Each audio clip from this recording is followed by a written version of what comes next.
Okay, Math 7, we are looking at section 4.2 and we're talking about rates. So a unit rate is a rate where the denominator is 1.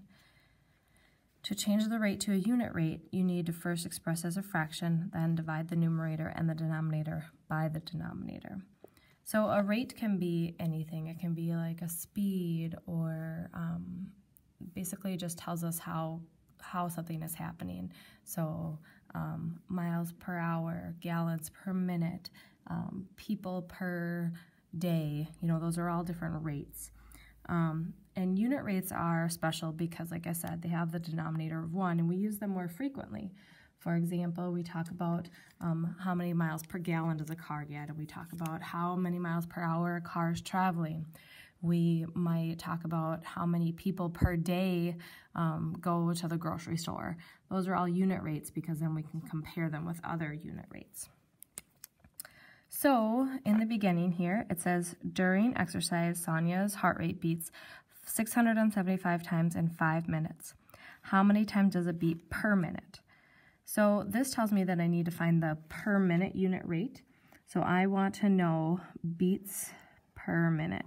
Now, understanding what they want on the top and the bottom helps me set up my problem. And many times, time is going to be on the bottom. So this is 675 beats per 5 minutes. But they don't want to know how many beats per 5 minutes. They want to know how many per 1. So most of the time, we can take and we divide the top and the bottom both by the bottom number. We know 5 divided by 5 is 1, so that gives us our per minute thing. Now our 675, I'm going to have to take that and divide it by 5. I know that 5 goes into 6 one time, goes into 17 3 times, and it goes into 25 5 times. So we get 135 beats per 1 minute. Now we can compare her beats per minute to her resting heart rate or somebody else's heart rate. The next one, it says, to make 4 large pizza pockets, Paul needs 14 cups of broccoli. How much broccoli does Paul need for 1 large pizza? So basically we are going to be cups of broccoli per pizza is what we need. Okay, so I have 14 goes here, and then we saw that he made 4 pizzas. So then we can divide both the top and the bottom by 4.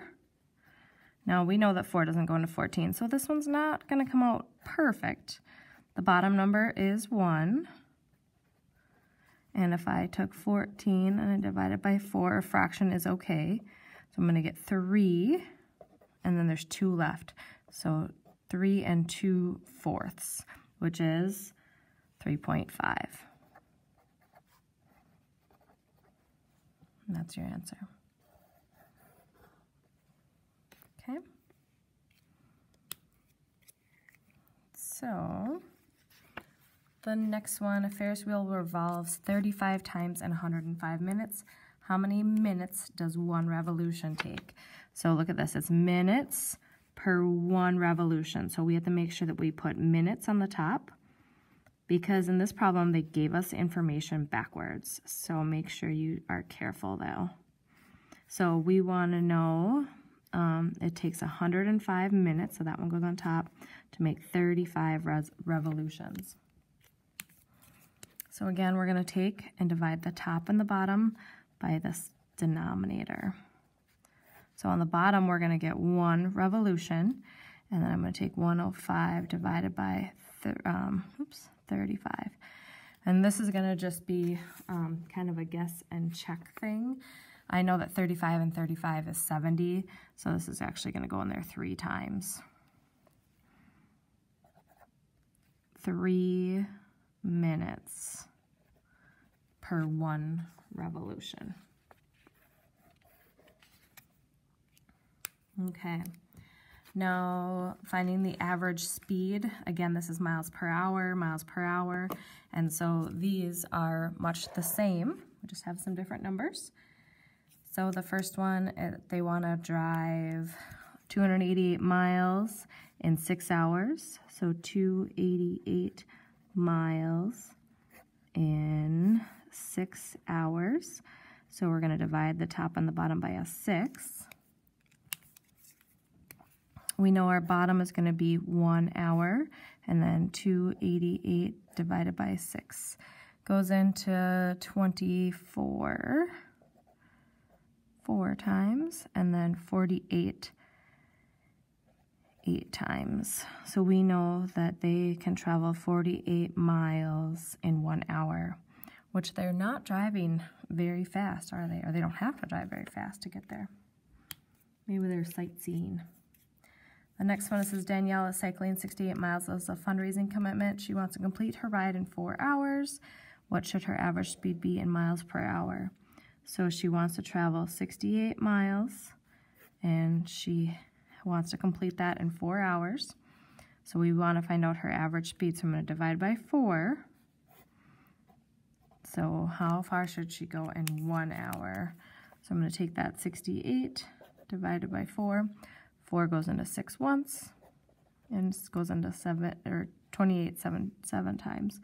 So it would be 17 miles per hour on a bike. So that's pretty good clip for 4 hours. And then the last type of problem, and I have a calculator okay here, because when we're working with these money problems, it is much harder to divide. And so on this problem, they want to know which lemonade has the lowest price per fluid ounce. So we want to know the best dollar per ounce. So we've got 3 different sizes. So our first one is 89 cents per 12 ounces. Our next one is $1.69 per 18 ounces. And the last one is $2.09 per 24 ounces. And maybe you have seen your parents do this in the store to figure out which one is the best deal. So the first one, I'm going to take 89. We're going to do it the same way. We're dividing it by 12. And so this one comes out very small, if you guys can see that. So we are going to make it look like money, so the 0.07. And that would be cents per ounce. Maybe I should have wrote that up here. Okay, then the next one is 169 divided by 18, and I get 0.09 cents per ounce. The last one is 0.09 divided by 24. And this one, ooh, this is going to be a close one. I'm going to show you this. 0.87. I'm putting that other digit on there just because if I had to compare these two, this one would be a tiny bit cheaper. But I don't have to, because this one ended up being the cheapest. So the 12 ounce. Okay. So that's how you would compare when you have multiples. Then the last one here, it says a 12-ounce sport drink costs 99 cents and a 16-ounce sport drink costs $1.19. Which size is the better buy? So unit price is always per ounce or per amount.